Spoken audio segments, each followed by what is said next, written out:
Ladies and gentlemen, we're back with another episode. This is episode 46 of the Game Time Gents podcast. I'm one of your co-hosts, Nardi. Here was Fish and Zoltowski. As always, boys, say hi. Hello. Hello. And today we're going to discuss something Zoltowski's going to love, the NFC North. Yeah. One of the most competitive divisions in football. Some might say one of the best divisions in football. Not in terms of what you're thinking, Fish. Competitiveness. That way. Yeah. That way? It's all mirrored. Listen. Oh, It's hard. Where's Because it's between you. The East is between the Commanders and the Eagles. The Cowboys don't matter. And then the Giants are non-existent. Oh, speaking of Cowboys, how would that poll do the other day? Oh, yeah. Oh, let me pull up the results. Hold on. I pulled the results. I still tell I hate to be right. I really You're don't. fine. I also have to add, I asked my therapist about my physical therapist because he's a football guy. He's actually got season tickets to the Bengals. Poor guy. And he agreed with you and I, Fish, on that take. Yeah. Listen, I never said he was better. I said it was closer than you think. And I wasn't completely wrong, so. Well, there's no completely. It's either you're right or you're wrong. Okay, Twitter, can I stop with the ad? Elon! He stepped away, I think. Or no, is he running it again? I don't know. I don't know. Grok like sexually assaulted the person that's running Yeah, it you or lost. something, So. You Okay, lost. Here's the question for football fans. Is Dak Prescott of similar caliber as Jalen Hurts and Jaden Daniels? One lone Cowboys fan out there had to say he's better. That's a clown. He's nowhere close, or it's closer than you think. So nowhere close did win by a pretty wide margin, but Yep. I don't know. I think there's a lot of recency bias with that. I mean, Dak had a really good year 2 years ago. So who knows? But we do have some sports news to talk about before we get into our review and preview of the NFC North. So one of the big pieces of sports news happened today. We're recording this on Tuesday, July 22nd. The Honey Badger retired. Another late Saints retirement. So I don't know if they're just unhappy with how things are going down there. I'm sure he didn't want to spend another year in squalor being at the last of the NFC South, but yeah, Honey Badger is gone. He had a long career, I feel like. I mean, he had to play for over 10 years at least. So, Yeah, Yeah. did. 12. gave us a lot of great moments throughout the years. He did win at least one Super Bowl in the Chiefs. But, yeah, Honey Badger's gone. So, pretty crazy that you're not going to see Tyrann Mathieu out there anymore. Someone call Noah, make sure he's okay. I wonder if you bought a Tyler Show jersey yet. He'll retire too. And then, He might. in less shocking news, Will Levis is out for the year. Now, he injured his shoulder, right?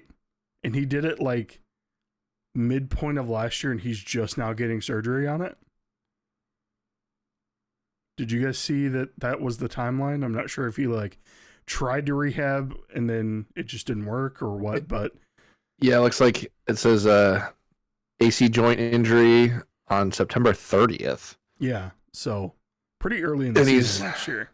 having the surgery next week, the 29th. So yeah, almost 10 months between that. But, we've talked about Cam Ward a little bit. I feel like no one's really talking about Cam Ward, as Zoltowski said it before the show.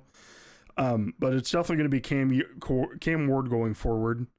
It's not like it was a big controversy on who's going to play anyways, but Who's their other quarterback over there? Yep. not Malik Willis because he's gone as well. He was a Packer last year. I'm not sure where he is now, but yeah, I don't know who's there. Watch Derek Carr come out of retirement. Time to time. Brandon Allen and Lions legend Tim Boyle. Tim Boyle, the real TB12. All right, there we go. He's 15. He's TB 15 now. Oh, is he TB15? 12 was taken. TB 15. Got it. But yeah, that's pretty much all the sports news we had for this week. If we missed something, let us know. We probably did, but the Lions. Oh, right. Ozurikirky, or however you say his last name, just adding to he's got he tore his ACL, he's out for the season, which is unfortunate because Alan McNeil's also kind of iffy. So hopefully the Lions make some moves to beef up the D-line a little more. Really overworking them in offseason too, huh? We didn't bring Zadarius Smith back, which kind of sucks, but I didn't include Zadarius Smith in here, but I thought that they were still working on a deal. Maybe they're not. Anywho, we do have our NFC. Oh, never mind. Push it back again. What's up, Fish? Yes, sports-wise, I forgot. I meant to tell you guys. The Bengals did reach out to Trey Hendrickson on a new contract extension. No words or details or anything about that. But we know that the other few times that they've done that, they haven't found a common ground. So maybe this is the one, but they did reach out. So hopefully later they'll kind of figure out the details and such like that. So that'd be a big signing for the Bengals, but it'd be the only player on defense worth mentioning. Oh, did we talk he's in about Florida right now. Is he in Florida right now? Yeah, 4 hours ago. Did we talk about it last week? Shamar Stewart, their first-round pick, is now practicing with A&M again? I don't know if we talked about it, but I do remember seeing that. And because I know he still hasn't signed. So it's just the whole... Yeah. the whole thing over there in Cincinnati. We're past the time. It's a shit show, is what it is. So yeah. It's going to be really interesting to see what they do there. But here's our NFC North preview here. So you have the Bears, the Packers, the Vikings, and the Lions. So last year, we all know the Lions won the division, swept the division, went 6-0. The Bears and Packers only won one game in the division, with the Vikings winning 4. So pretty... Really? The Packers only won one game in the division Packers only last won year? one. I was very surprised as well. So Packers played really well outside the division. That means that they went 10-1 outside the division. So the Packers, when you see their 2024 performance, you're going to be kind of surprised with how low they finished in terms of, win-loss column. But first, we're going to touch on the Lions, since they did win the division last year and had an early exit, unfortunately. They didn't make a ton of moves. They did lose some big guys in the front there. Kevin Zeitler, Frank Ragnow, they lost to the Tennessee Titans, and Frank unfortunately retired. But they were able to keep a couple really, really good pieces. They kept Tim Patrick. I know he was, kind of off the streets last year, but he played well for them down the stretch. Kirby Joseph, say what you will about him and his knee hunting abilities, but he's back on a very, very large contract for a safety. It's good to see Kirby Joseph get paid. And then Dan Skipper, backup tackle, you could see him play guard this year, I think, if the need arises. So, and it could arise with Frank Ragnow and Kevin Zeitler being gone there in the middle. Carlton Davis is gone. He's on the Patriots. This is his third team, I believe. Started with the Buccaneers, then went to the Lions. Now he's with the Patriots. And then, I'm sorry if I say this name wrong. Fatu Melifonwu. There we go. Is now a Miami Dolphin. So, you guys did lose a couple corners, but you did pick up a couple corners. So you did pick up DJ Reed. He's a very, very good corner. Yes. Played alongside Sauce Gardner up there in New Jersey Jets. So he's going to be pretty good for you guys. And then a guy I've heard Fish curse many, many times throughout the Eagles games. Man. So Avonte Maddox is now a Detroit Lion, and I just can't wait to hear his name more on Sundays from a different human being. So awesome. I'll get the double burn. That's gonna be great. That's the only reason I added him on here was I've always wondered what lead tastes like, boys. Jesus Christ. Just kidding. That's all a joke. Please don't ban us. But not a lot of fantasy, implications here in terms of moves. But I mean, as you'll see on the next screen, they didn't really need to make any changes. So,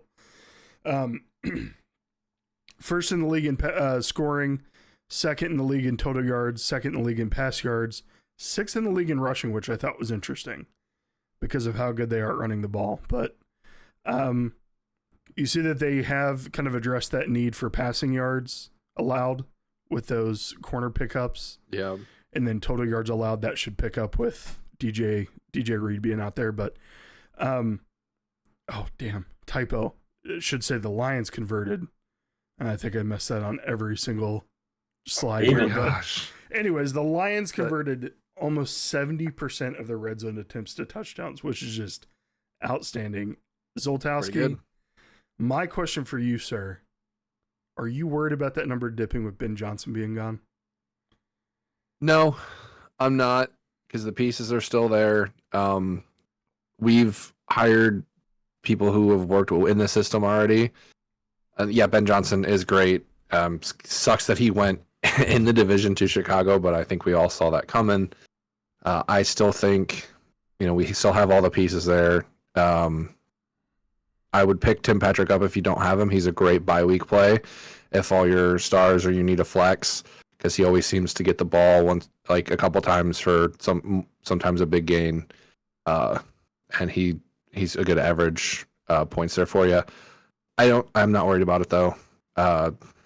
It does suck that we lost Zeitler and Ragnar retired out of nowhere, but like Fish likes to talk about how the Eagles did it. The Lions had to move some pieces around last year with injuries on both sides of the ball, and they made it work.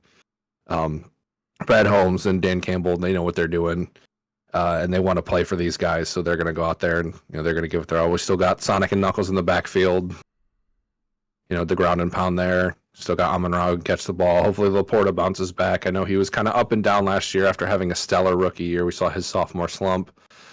As long as JMO can stay out of trouble. I think also he's fast as heck, fast as hell. I guess I can cuss now. And then, drafted, I've been hearing things about Tesla that we drafted in the wide receiver side. Picked up a couple linemen to hopefully fill those gaps. So, no, not too worried. I think the schedule's grueling. That schedule sucks because we have the AFC North. And I think they play in Baltimore. I know the game's in Cincinnati because I want to go. It's in October. And tickets are still ridiculously expensive, so I need the Bengals to lose all of their games so the ticket prices just tank. I think we go to Philly. I think we go to Washington. It's a rough schedule this year, but do you know I if still you think host the Browns, or are you going to the Browns Stadium? Let me just look real quick. 2025 schedule. Wouldn't even bother. Wonder if they take a ferry because they're right across the lake from each other. God, we host the Browns. Okay. Yeah, but we go to Baltimore, we go to Cincinnati, we go to Kansas City, go to Washington, go to Philly, go to LA. And you host the Steelers as well, so. Yeah, host the Steelers, host the Cowgirls, host the Giants, host the Bucks. So it's a tough schedule, man. It's a rough road schedule, yeah. But we played well on the road last year. It wasn't as crazy, but they still even think about going to Minnesota last year when they played at Minnesota. Minnesota was undefeated. And that game was, we talked about it all that week leading up to it.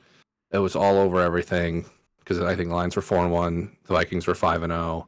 Went into that stadium, which is, when the Vikings are playing well, Vikings fans are vicious. So it's gonna be a fun year. It's gonna be a fun season to watch. There's gonna be a lot of one-score games, I think. Yeah, I mean, your offense is gonna put up the numbers, but your defense needs to step up, like we said, with your the passing yards allowed. Now, I know a lot of that is because teams are playing from behind and stuff like that, but you're going to want to see a pretty positive progression with that. Well, is it really that skewed? Because they played their starters the entire game, even up by 40. So those numbers really you get a lot of injuries because of that, but I don't know how skewed that number is. Maybe your team's just ass on defense. I don't know. I hate you so much, Fish. It's just You guys could have had a Super Bowl. Easy Super Bowl. Coulda, shoulda. Missed it away. Should beat Washington, but it is what it is. No, I think, Terrion Arnold was a rookie last year, had a lot of penalties. He started right out the gate. Yeah, he's going to come in a year wiser. Picking up DJ, I think, helps. This Maddox guy I'm hearing about, hopefully he flips. And Fish is like, why couldn't you do this at Philly? And now I hate you even more. I could be wrong, but I doubt it. The funniest thing about Maddox is he made some good plays last year. And I even love when the he guy. did, Fish did not want to give the guy recognition. Every single time I was like, do that every time then. It's just, oh, God. we dropped a lot of dead weight, let me tell you. But no, you look at their run pass ratio here, pretty split. So that's what you want to see from a very, very good offensive team. You want to see a pretty even split between the run pass ratio. I'm going to miss the trick plays. I don't think they're going to be as many. And I will miss them because they were fun to watch. It's fun to watch Jared Goff catch a touchdown. The stumble Ruski was awesome. Yep. I just watched the quarterback episode where they talked about that. It was pretty cool. So, a good old hook and ladder. We might see some of them because obviously they have some. They've done them before, but... Yeah, Fish, anything you want to say about the Lions before we move on to the Vikings? Look, we know offensively what they can do. Like Zoltowski said, they got Sonic and Knuckles. I'm not surprised by the rushing attempts just because they were so... Gibbs is just so lethal through the air. I mean, it felt like every time we caught the ball, it wasn't a 10-yard gain. It was a 30, 40, 50-yard gain. And then it was easy enough where you're 1st and 10 in the red zone. You're like, oh, Montgomery's here. Cool. We'll just give him the ball. So that number doesn't really surprise me because you guys are just so goddamn lethal through the air and run game. The defensive stats, I know, but that is somewhat surprising. Just because by the fact that you guys did have your starters in a good amount of the game still, even when you guys were up by a lot. So I don't know. I anticipate them taking the lead role, number 1 spot in the division, going deep in the playoffs again.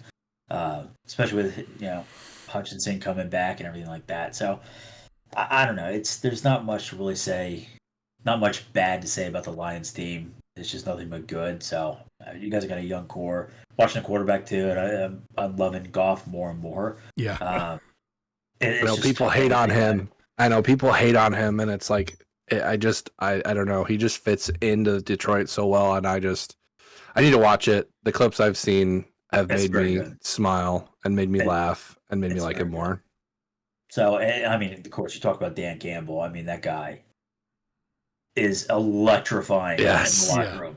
He makes me want to put on the pads again and like run through just a get wall. destroyed. Get destroyed out there. Yeah, he was talking about game ball the other day. He was giving Game Boy 3 of them, and I'm like, hey, hands are up. Like, you talking to me? I'll take a game ball. I mean, he's just from start to finish. I mean, that guy's electrifying. He gets everybody pumped up. So top finish for them. I'm anticipating. I don't think anything falls off. Yeah, that was your time's coming. Nutter, don't you worry. I hope so. I suffered. Don't you worry. That was Goff's perfect game. I know what you're talking about, Fish, and quarterback. He was giving away game balls, and he didn't give one to Goff. Hey, Campbell's like, he's perfect. I feel like such a dumbass. Yeah, I remember seeing the clip of that on TikTok. I don't even remember who gave it to, but man, that's funny. But now a lot of moves here from the Vikings.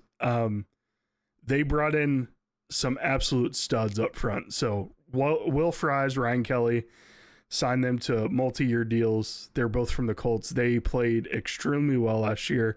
Going to be exciting to see how they pan out for the Vikings. Their offensive line was not great last year. They lost Christian Darrisaw early, but he's also a very elite left tackle. So you've got 3 out of 5 guys that are just outstanding. They did draft, I believe, a guard out of Missouri or Ohio State. I can't remember which one, but looks like they are trying to do what the Eagles have done and really build in the trenches. That's what you see with a lot of these additions this year. So Jonathan Allen, we talked about him a little bit last week when we were going over last week when we were talking about the NFC East. He's a little on the older side, but he can still ball. So is Javon Hargrave.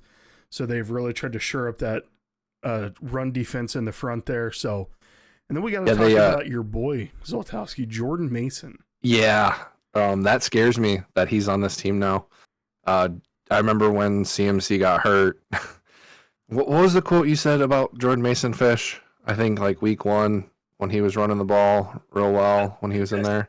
Best goddamn running back. Best running back. He was really, really good. San Francisco surprised all of us with how deep their running back core was, and to see now he's going to be paired with Aaron Jones, and they're going to start building that two-headed monster over there in Minnesota, and knowing what KOC can do. I don't like it. Yeah, I don't like it. Minnesota was really, really good last year. And I know Sam Darnold's gone, but JJ's there. I watched JJ in college, being a Michigan fan. I really liked him then. Harbaugh's coaching in the pros now. He coaches like he did in college. So this team is scary. And to add on, they did draft a guard from Donovan Jackson from OSU. Okay, it was Donovan Jackson. Yeah, 6'4", 315. So they are just. It's a big guard. It's a big boy. Yeah, I don't. God, yeah, no, it's scary. It's scary, honestly. The interesting thing when I was looking through, or when I was typing this up, is they brought Aaron Jones back at double pretty much the salary of Jordan Mason. So I think that they're going to use both of them, but do you think that Aaron Jones is going to get that much more of a workload because of the investment, or do you think that they just kind of got to steal with Jordan Mason, knowing that he wasn't going to get re-signed to the 49ers? I think they got to steal with Jordan Mason, for sure, 100%, especially because CMC took all that time off to get fully healthy.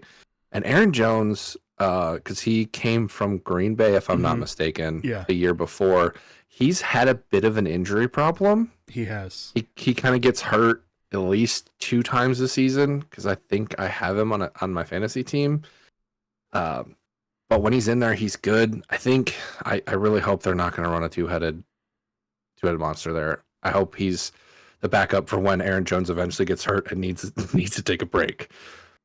Yeah, I think that's where exactly where they're heading, right? Jordan Mason was very, very good on the ground, pass catching wise, just Aaron Jones is approaching that age, that shelf life of 30. They got to look forward to their investments. He's not 25. He can't handle 25 carries week in, week out kind of guy, and he's also really good at the backfield pass catching as well. So I think this is an investment, just in like Zoltowski said, just in case if he goes down for a game or two, they don't have some dud. They got a guy that has shown that he can play. Now, it really kind of boils down to, we know how good the 49ers were in their system. Is it a system thing? Or is Jordan Mason really that good? So it's an investment. He'll rock in second string. He'll get some plays, give Aaron Jones a break. But if he does go down, Jordan Mason would be a good viable option, especially with how offensively this team could be with Jordan Addison and Jay Jettas. It really, and we talk about this all the time, it really stands on how good JJ is. Yeah.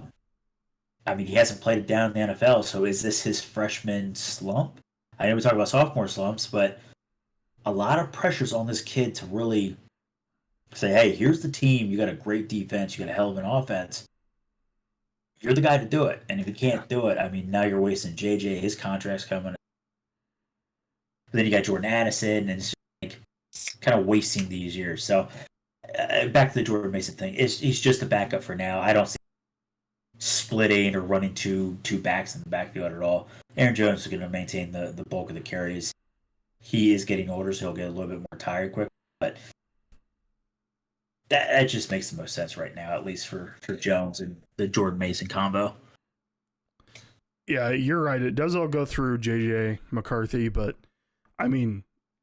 hard to find a better situation for a young kid to walk into. Yeah, this is where receivers and. Well, this is where a Zach Wilson or a Sam Darnold should have walked into. Not, hey, what high school guy is playing on this team? Yeah. So, like we talked about this before with the 49ers quarterback, Purdy and everything. This is the perfect time for you guys. I mean, you have everything. You have the keys. Same thing with Caleb Williams. They built the team around you. Can we do anything with it? So it's going to be very interesting to watch. This division stuff is shit. I'm trying to figure out who's going to place first, second, third, and last. Yeah. I got some hot takes, but I don't know, man. I'm like ridicule for it. But no, I'm with you. And they did bring back some studs on defense too. So they brought back Andrew Van Ginkel, Byron Murphy, and he's the old man Harrison Smith. I think he's like 14 years in the league at this point. But they brought all those guys back. And you did see they lost Arnold. They didn't bring Daniel Jones back. Danny Dimes. Cam Akers We'll see him. gone. We'll probably see him play this year for the Colts, week 2. Probably at some point, yeah. And then they also lost Cameron Bynum, which is pretty bad for them. So, at least morale-wise, he was the one that kind of instructed all the celebrations. They didn't draft any safeties either, so yeah, they just drafted,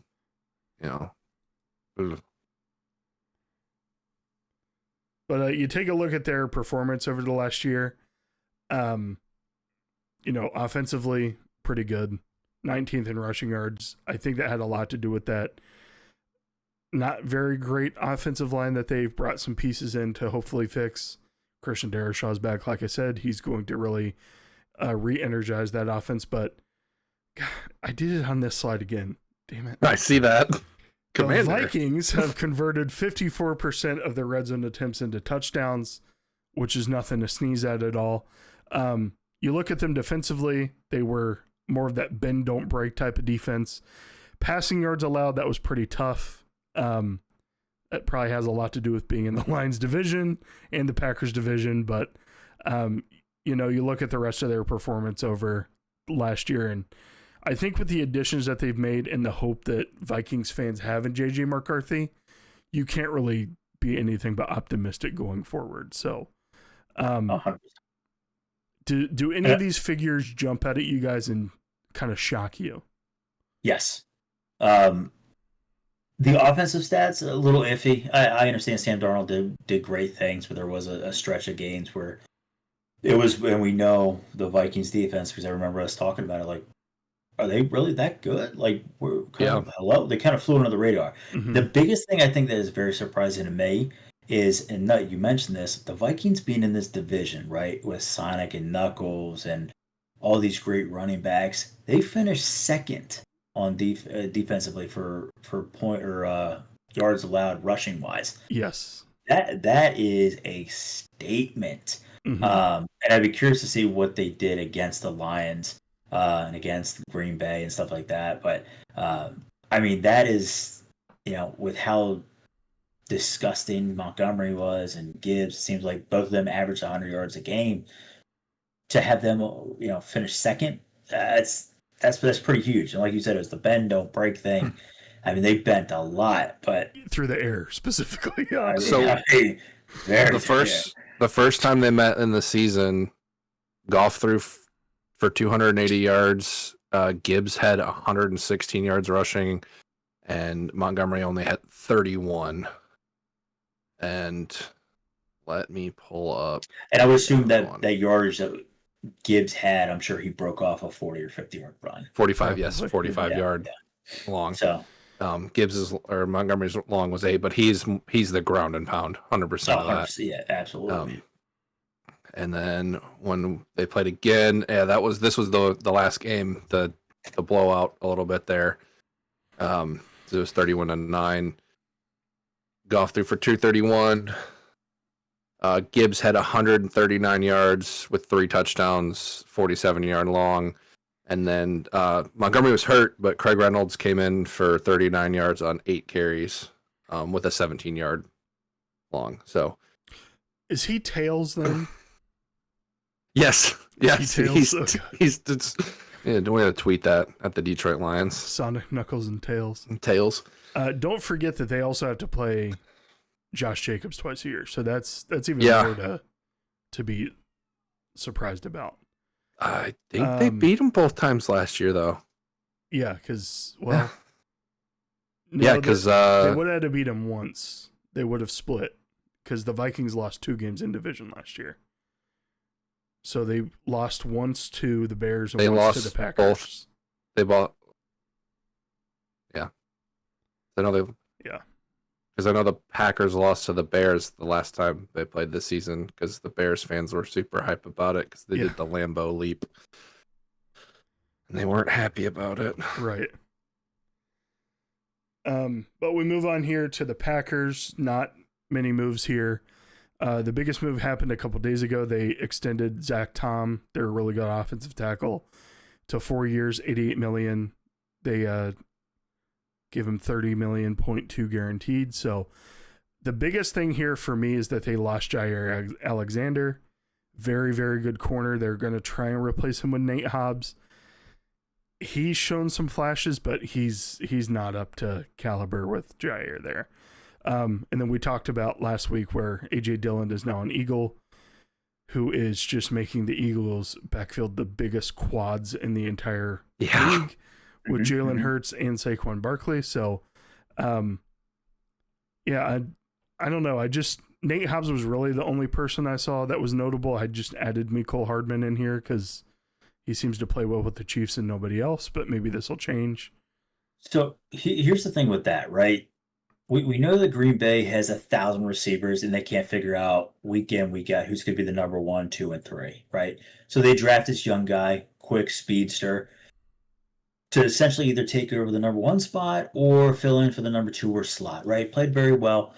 But now they sign another receiver, another speedster, right? I think this puts 7 or 8 guys, notable names, on the receiving core.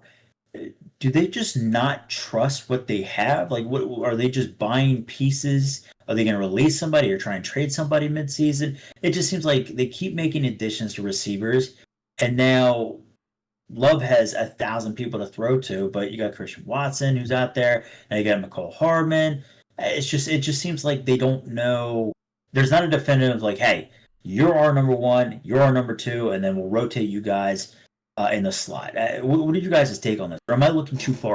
It just doesn't make any sense. Oh my!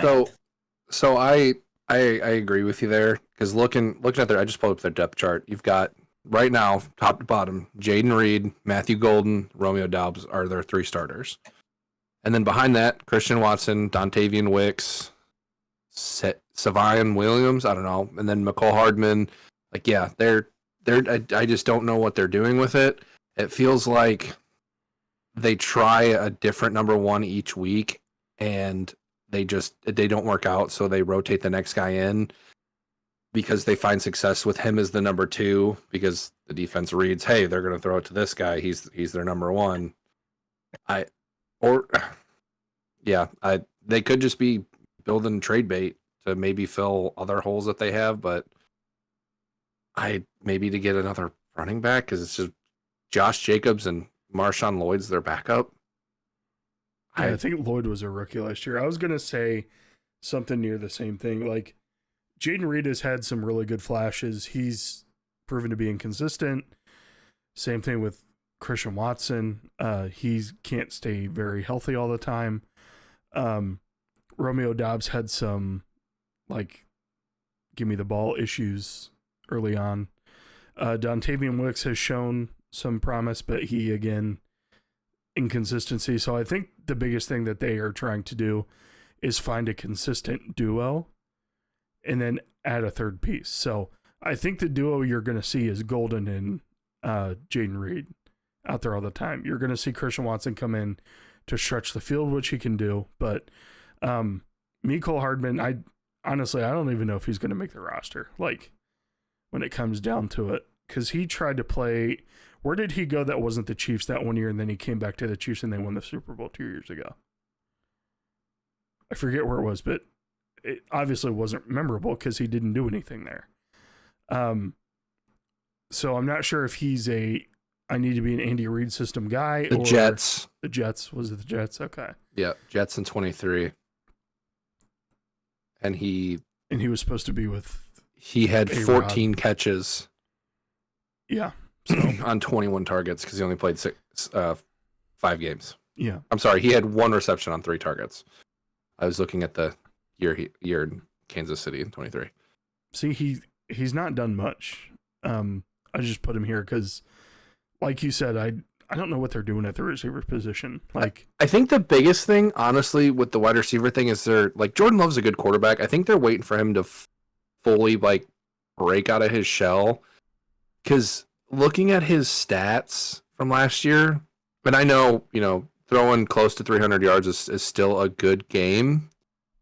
But, I mean, there's a lot where he's just barely squeaking over 200. I mean, hell, the last game before playing against the Eagles, he threw 69 yards against the Bears.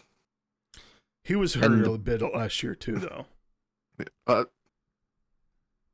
mean, he lit up Minnesota the first time they lost to him with 389 yards, but then when they played him again, they only threw for 185. And they had, what was it, in the 20s for passing yards allowed? Last year, they were 13th in passing yards allowed. No, the Vikings. Oh, yes. I see the Packers. Yeah, they were like down there. Yeah. Yeah, 28th. 28th, so, yeah. I don't know. I feel like that's another thing, too, is I think there's a little bit with Love not having connections with his guys. Like, yeah, he can throw the ball well, so they're going to catch it, but they can't, maybe he can't find his matchup, hey, you're my guy. Maybe they're trying to let him pick it, and he can't. Yeah. I don't know. He's not reading the defense well enough. Yeah. I mean, he's grown a lot in his career. Like, yeah, I remember the first couple times, even during training camp, it was training camp, but people were like, oh, this guy can't throw into a net or anything like that. And he's proven to be a pretty decent quarterback throughout his time. The one thing the Packers always do well. Yep, find a QB. Let him sit a couple years and then let him come out and ball out for the next 15. So, but you look at their performance from last year, very, very good. Their lowest ranked was pass yards allowed at 13th, and that was both offensive and defensive ranks. So this is kind of what I was saying earlier with their record at, 11-6. It's kind of surprising that they had this good of performance throughout the year. I think defense, it's going to be a little bit worse than last year, especially with losing Jair Alexander. But you do see that their run-pass ratio is pretty even. They called more run plays than they did call pass plays because they do rely on Josh Jacobs quite a bit. And then they also ran a lot of run plays with Malik Willis last year. A lot of design runs with him. So, as you can see, the Cardinals converted 58.33% of their red zone attempts into touchdowns, and that's supposed to be the Packers. But no, I think if you're a Packers fan, you got to be scared of your division, but you have got to be happy about the performance and what you can expect for 2025. Especially with not everything clicking offensively with them. These are pretty damn good numbers. For not having true number one, kind of really started late on establishing the run game kind of thing. So it's pretty decent. Pretty decent. Yeah, definitely. Yeah, I think you're right. I think we'll see that pass yards allowed number change a little bit, especially because, again, they're getting the NFC East. They've got to play the Commanders. They've got to play the Eagles. Those are two teams. Yeah. I mean, they're going to Dallas. Who knows? Maybe the sun gets in their eyes too. But again, they're gonna be playing the Lions. The Vikings have, we talk about Jay Jettas all the time. Throw the ball up there. He's down there somewhere. Mm-hmm. Jordan Addison. I think that's really the only one that might change. Other than that, I mean, and maybe the rush yards, because Saquon might put up, a billion 700 yards between 2 games or 1 game, or just 700 yards in 1 game because he's just that good. Thank you, Giants. AJ Dillon, the revenge game. Yeah, actually, yeah, coming in. Yeah, that happens more than you think. Because like I said, the Vikings beat the Packers twice, and I'm pretty sure Aaron Jones had pretty good games against them. Yeah. So, but no, it's like I said, scary division. Spooky. Definitely, yeah. I expect the Packers to win a couple more games next year because they finished third in the division. You finish third in the division. You play the third place teams of other divisions going forward that next year. So their schedule is going to look a lot more favorable than the Vikings and the Lions schedule is going to look. But now we have the sweetheart of the division, the Chicago Bears. A lot of moves made here. Caleb Williams was the most sacked quarterback last year. You see that they made some additions on the offensive side, mainly up the middle. They brought Drew Dahlman in, 3 years, $42 million, $28 million guaranteed. Traded for Jonah Jackson from the Rams and old man Joe Thuney from the Chiefs. Remember him last year playing tackle in the Super Bowl, just getting eaten alive by that Philadelphia Eagles front four at that point. So they lost some names, not really any huge names. They lost Darrynton Evans. A lot of people thought he was going to take over for Swift last year because Swift is the most confusing running back that's ever played the game of football. I think Fish and I have both dealt with him too, because I think he was with the Lions and then went to the Eagles. Yeah, definitely. And now he's back in the North. I wonder if he was with Ben Johnson in Detroit. Do you know how long Ben Johnson was there? I feel like they would have at least crossed paths a little bit. But keep talking, I'll figure it out. They did lose Keenan Allen. They drafted Luther Burden III, probably to come and take his place. You got Roma Dunze there, DJ Moore. And they lost Coleman Shelton. He went back to the Rams. He only went to the Bears for that 1 year, but you know, you look and you see again, another team is trying to build the Eagles model, really building through the trenches. That's all of the notable additions that they've made is a defensive tackle and 3 pretty good offensive linemen.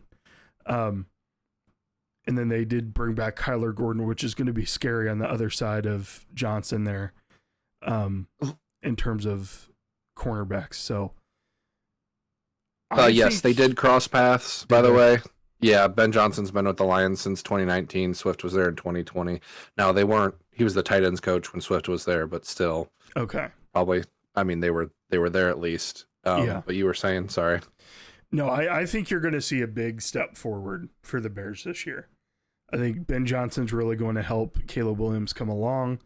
I think that this offensive line is going to be able to protect Caleb better, make the run game a little more accessible as well. Whoever that will be going forward, hopefully it's Swift. But Jalen Johnson's hurt, by the way. Is he hurt? Yep. What's he have going on? He injured his leg in the offseason to miss several weeks with leg injury. Interesting. I did not know that. So just because you mentioned him like 30 seconds ago. But yeah, you're right. I hate that Ben Johnson went here because he's been learning from Dan Campbell on how to be a head coach. Right. And we've seen what Dan Campbell has done to the Lions organization. Now, granted, it helps with the GM. I think, did the Bears get a new GM this year? Or it do they was have Ryan the same? Poles. I'm not sure if it is still Ryan Poles. I mean, they probably handed him the reins and said, hey, let us know what you want to do, and we'll do it. I just see him pulling up their schedule and stuff. He asked Caleb to complete 70% this year. So, and we talked about it too. Caleb didn't have a horrible year. He didn't have time to throw the ball. And they're trying to fix that problem. And I don't like that because that means it's another scary team in the North. Yeah. They drafted Colston Loveland. I know they already had the Cole Comet over there at tight end, but he can catch the ball well, and just it's another weapon for Caleb to throw to. And I think you're 100% right. I don't know how the places in this division are going to work. I honestly don't know. I think the Lions will somehow win this division. I don't think they're going to sweep it again. No, Absolutely not going to happen. I don't think you guys are going to sweep it again either. No. It's going to be tight. It's going to be a tighter division than it was last year, and that's shocking to say because it was tight last year between the top 3 teams. I mean, for the most part, but yeah, I'm the excited to see what the Bears one do next seed year. came down to the last game of the season Yeah. between the Lions and the Vikings. And the Packers weren't far behind. I mean, the games that they lost in the division were close at least. Yeah. So, and there's always that Wisconsin, Green Bay, Chicago rivalry. Yep. Always going on there. So this division is the best division to watch in football, I think. It's definitely one of the most enjoyable, I will say that. Mm-hmm. Better than the PowerPoint we did 2 weeks ago. So, the South. Yeah, the South. Yeah. But you look at these numbers for Chicago, pretty much bottom everywhere. Offensively, nowhere to go but up at this point. So, and the surprising thing to me is that the Saints converted 62% of their red zone attempts as touchdowns. And that is obviously supposed to say the Bears. But you do see that they played from behind a lot last year with these metrics, the 59% called pass plays to the 40% called run plays. Now, hopefully Ben Johnson's able to make that a little bit more balanced. But again, it all comes down to who's going to run the rock. And I think it's going to be Swift, but is he going to be the Swift that he was a few years ago or the Swift he's been recently? I mean, it all kind of comes down to that in my mind. So I look for them to make a trade in the middle of the year to get rid of him. To get rid of Swift? Mm-hmm. Who would they bring in instead, though, you think? I don't know. They're going to go for somebody, though. He's just... I don't think he's the guy there. He was up and down at Detroit. Fish can attest he was up and down in Philly. He was up and down in Philly because we never gave him the rock. We only ran it like 12 to 15 times a game. Okay, with him.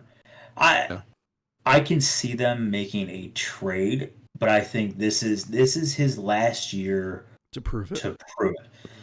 Like you could say, like, yeah, Caleb got sacked the most times in. Yeah, makes sense. I get that, which essentially means, hey, we're going to go ahead and stack the box because clearly he doesn't have any time to throw it, and when you guys run it, we're going to have 12 guys there. So, yep.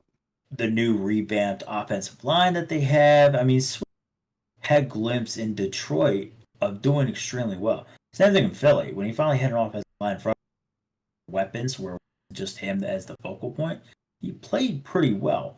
And sneakily enough, he is still a good pass catching back as well. Mm-hmm. Which, if the offensive line does collapse, it's an easy out for Caleb, which they didn't look to him last year either for those easy outs because he didn't have time to take 3 steps back and look, he was dead. This is, I think you'll look, Stolteski, I think you're correct. I think they'll look at the first 6 games. If he underperforms, which to him, I mean, it's been known in his history, if he averages less than 3.5 yards per carry, anticipate the next guy behind him, whoever that may be, or them just, like you said, trading for, I don't know, it's not going to be a top back, but there's going to be someone pissed off that doesn't want to play for certain so-and-so. Expect some type of trade, or you'll see that split carry kind of favor the backup just a little bit. And there's still good enough notable running backs out there, free agent-wise, and teams still have to make cuts. So there's young guys that don't make the practice squad go through to hopefully make that practice squad. They may sweep them up, especially with this offensive line. It's almost seeming that they could throw a big body back there and they would do well. Because you got to figure that most of this offensive power is going to go through the air with Caleb and the 17,000 weapons that they have at receiver. They're only going to run the rock to game manage. They're not going to look for that huge, massive 30-yard run. They're not looking for a Saquon, right? If they get it, great. But most of it's going to be through the air because they get his confidence up. They had to get him acclimated. This is his second year, right? It's a prove-it year for him, too. Hey, we built the team around you. We drafted you number 1 overall. Fucking do something. This is going to be what's his face is prove it year. In the first 6 games, you'll be if he's ready to look like old Swift, or it might be time to start moving on. Fantasy implications. I mean, this is a buy low, high risk, high reward, low-ish risk, because you can get them cheap. You get them pretty cheap because nobody really believes that offense outside of what they kind of built around and the new coach they got. That's the only reason why that I'm thinking, this offense could be something, because they stole someone from the Lions. The only reason why. Which is just weird to hear come out of people's mouths. It really is. In a million years. But I mean, you've seen the success that they have, and the Bears are kind of trying to replicate what the Lions did with their offensive weapons and the O-line and stuff like that.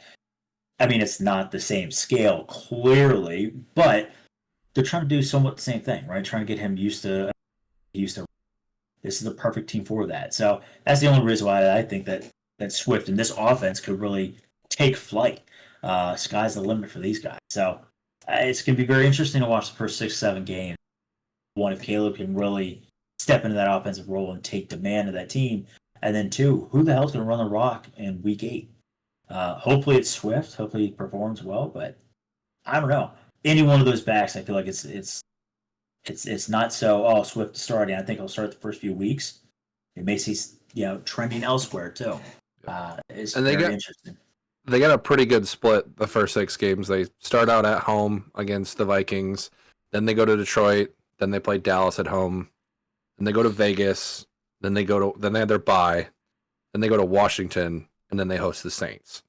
So you've got, split down the middle. You've got three teams that we know are good, and then 3 teams that, Dallas is that, hey, that you maybe, but probably not. But the Saints, they're a dumpster fire. Vegas, who knows? With them bringing back, they resurrected Pete Carroll, and Gino's over there now, so who knows? But it's really, I think you're right. It's a great prove it for Swift that first 6 weeks, because what can you do against these teams that we know can stop the run? Because we just talked about Minnesota, we just talked about Detroit, how good their run defense is, and then you've got Washington, who also we talked about. They had pretty stout run defense, if I'm not mistaken. Can't count against Saquon because he's a cheat code. But then you've got the 3 other just slackers. Like, if you can't break it big against New Orleans, I'm sorry, man. I mean, I don't know what's going on over there. No one does. I'm pretty sure everything's in a shredder at this point, and they might just restart and move somewhere else. Yeah, I mean, I don't know if they'll trade Swift away, but I definitely think they could trade for a piece to complement him. So a guy that comes to mind right off the top of my head is Amon-Ra. He probably no longer wants to be in New Orleans. If they are truly tanking for Arch Manning, which I don't know if they are, but you could see them move Alvin Kamara. They can't let everybody jump ship, though, just to get the one guy you want. Yeah, but who's he going to throw the ball to? Who's he going to hand the ball off to? Provided he doesn't have CTE Chris Olave. I was just going to say, don't say him. Don't say him. He gets CTE when he goes to bed at night, so it's just not. His head hits the pillow too hard. That's not good.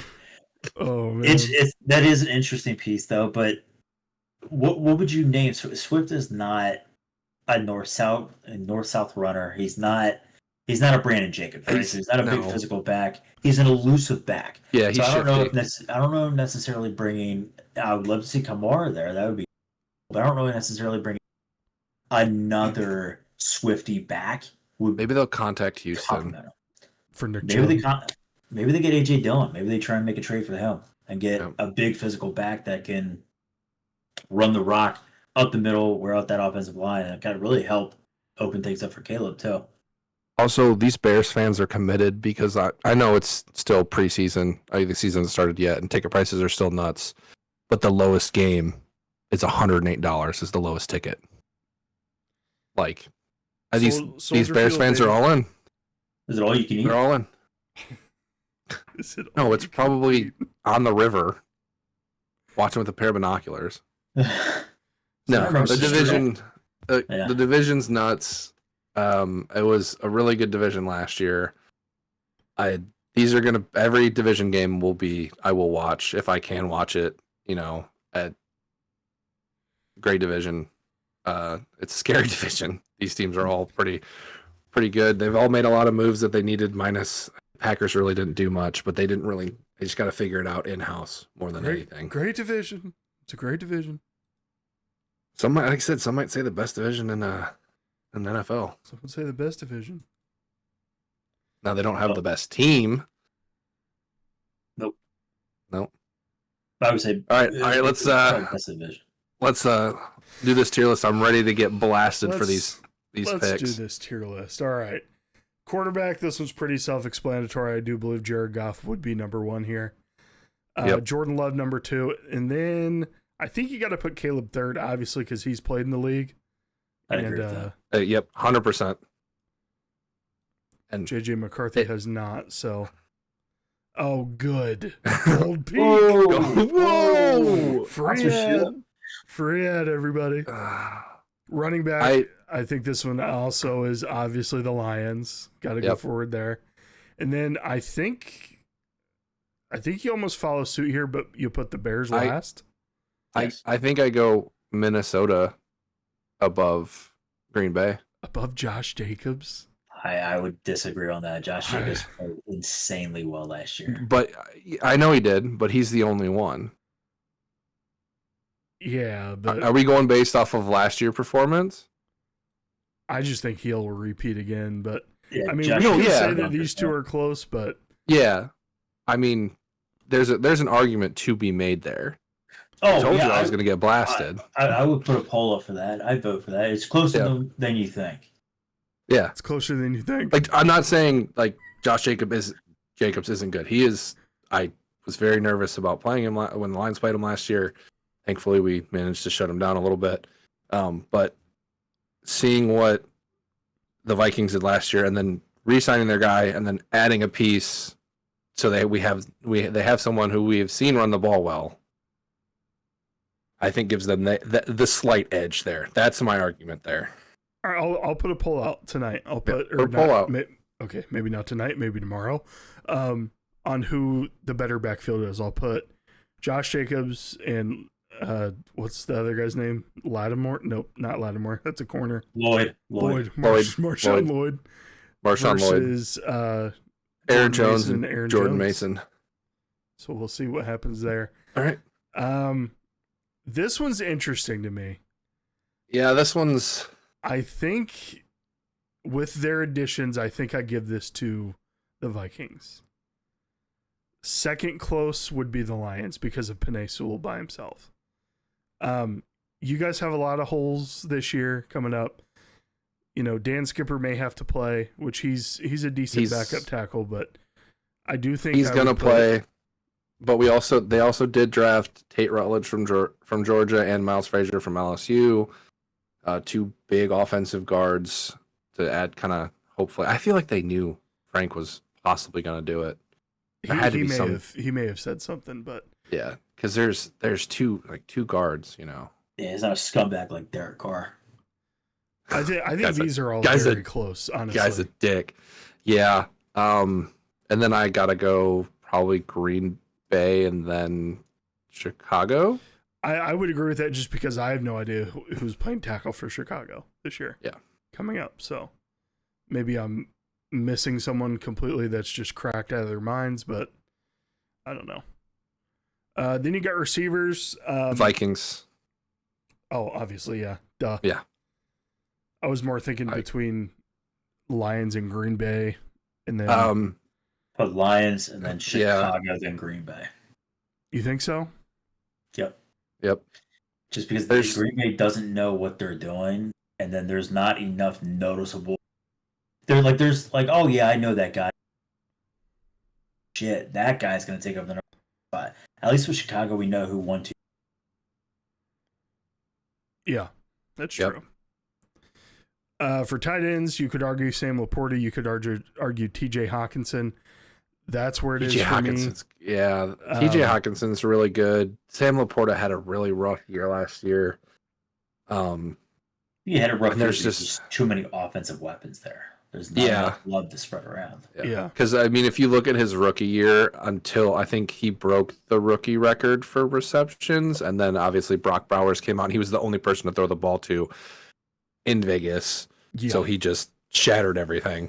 But yeah, between those two guys, obviously, I'm going to be a homer and go Laporta. I'm fine with that. We'll go Laporta and then TJ. And then I'm going. I believe it's Robert Tonyan with the Packers still, and then Cole Kmet and whatever that kid that they just signed. Chicago and then Green Bay. Okay. Because I don't know who the Packers tight end is. I know Cole Kmet, and it's Colson Loveland, but obviously can't prove him. But yeah. Corners, you got Jalen Johnson, Kyler Gordon for the Bears. You have Nate Hobbs for the Packers now. Byron Murphy for the Vikings, and then DJ Reed and Terrion Arnold for the Lions. So I think I go Bears, Lions, Vikings, Packers on this one. That's my thought. I'd agree with that. Yeah. Safeties, I think the Lions take the cake on this one. With Brian Branch, Kirby Joseph, those guys are ballers. I know we just talked about the Vikings. Harrison Smith, he got brought back. He's very old. I couldn't really didn't draft anybody to pick up those pieces there. Refresh my memory. Who's safeties for the Packers and the Lions? Or I'm sorry, the Bears. Let me a second. I didn't have it pulled up like I normally do. I dropped the ball here. Jamie, could you pull that up? Okay. The the Vikings have Josh Metellus and Harrison Smith, Jay Ward, Theo Jackson, Michelle Powell, and then Packers. Come on. You can do it. You said the Packers or the Bears? Both. Okay. The Packers have Evan Williams, Xavier McKinney, Zane Anderson. They're pretty deep at safety. Zane Anderson, Keaton Oladapo, Kazir Brown, Omar Brown, and Jonathan Baldwin. The Bears? Yeah, the Bears is the one I'm not sure anyone who plays safety there is. Jaquan Brisker, Kevin Byard III, Elijah Hicks, Jonathan Owens, Tavarius Moore, Tasheem Johnson, and Major Burns. Oh, they have that's his name. Major Burns. Right there. I don't know. You guys tell me what to do here. They're all kind of the same. They have a playmaker and then a guy. I'm gonna go by who had the best pass defense last year, and it's not the Vikings. You're gonna make me go back. Vikings said they finished last, right? Yes. Chicago 16th. Packers 13th. So Packers, Chicago, Vikings. Packers, Chicago, Vikings. You sure you want to do that? Yeah, but we're going straight by the safety. Yeah, they're up by 40 in the third. Chicago. Yeah. True, the safeties are running everywhere for Detroit. Yeah. D-line. I gotta go Vikings. They got as Hargrave, a whole, right? As a whole, yes, I'll give you that. But right now, who got Hargrave and Allen? Vikings. Yes. Yeah. Definitely think it's Vikings. Yeah. Probably go with the Lions next just because of Hutchinson. And then Grady Jarrett just went to the Bears. And then who's on the Packers? I wanted to say BJ Raji, but it's not 2013 anymore. Or whatever year he played there. Rashawn Gary, but I think he's an edge rusher, if whatever you want to call him. They have Lucas Van Ness, Kenny Clark, Devontae Wyatt, and Rashawn Gary. It's a pretty good D-line, I'm not going to lie. I'll do this. Well, man, that's close right there. Because Yeah. they have Montez Sweat as well, don't they? Oh, we still have DJ Reader too. Who does? They did pick up Sweat. You're right. The Bears, I think, did. DJ Reader is with the Lions. Yeah, that Aleem McNeil's still listed as out. For linebackers, I thought I changed this. Roll time editing. Don't worry about it. Linebackers, I'm going to go with the Bears. Tremaine Edmonds just a dog. Then I guess we can go with the Vikings, Jack Campbell, and then Packers. Alex Anzalone. Forget about my boy Anzalone. And then head coach, obviously got to go Dan Campbell. But this is closer than people think too. There we go again. I think you go LaFleur, O'Connell, and then just because he hasn't been a head coach yet, you go Ben Johnson last. Give me KOC over LaFleur. Really? Who was the Vikings quarterback last year? What was their record? Sam Darnold, but I mean... Fish, weigh in on this. I want to know your thoughts. I'm out of it. Have the Packers had a losing season since LaFleur's been there? Is my question to you, sir. I don't know, but I don't know. Fine, graphic number 2, putting it up there. Yeah. Who would you rather have as your head coach, Kevin O'Connell or I'll Matt give you LaFleur? that. I'll give you that it's close, but I would prefer to. I'd pick KOC over LaFleur, and maybe that's just because I hate the Packers more than I hate the Vikings. Fisher, the tiebreaker. Figure it out. I think leave it this way. I think for what they did offensively, for not knowing who to throw to. True. Yeah. You also got to think that you got Jay Jettas and then Jordan Addison run deep. You kind of just throw it up there and someone's going to be there. So yeah, you're right. But I do think it is very close. I think it's close. So those would be a couple of good polls we put out there this week. Mm-hmm. But as it looks right now, the Lions are going to win the division. That is our expert analysis prediction. And then Green Bay is finishing last. The Lions. Well, hold on a second. Look, every team in this division is going to have a winning record. I think. I don't know that. Don't be so stressed, man. It'll be all right. Dude, it's the Commanders and the Eagles are scary teams. They were scary teams last year. Yeah, Dallas was good during the regular season, and then towards the end, they're like, "Yeah, I don't feel like playing." I don't feel like playing anymore. Jerry Jones talked shit about his star defensive.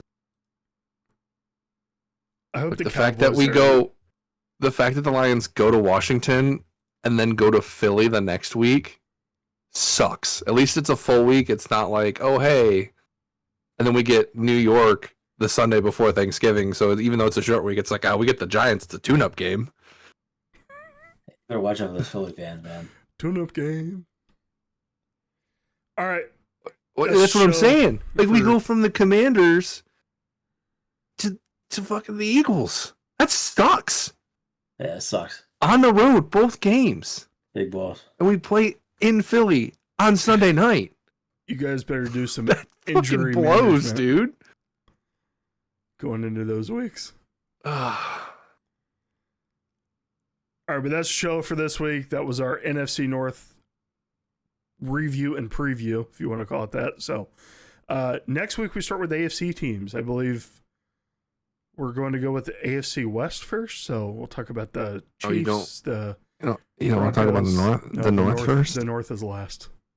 Fair enough. We go north or west, south, east, north.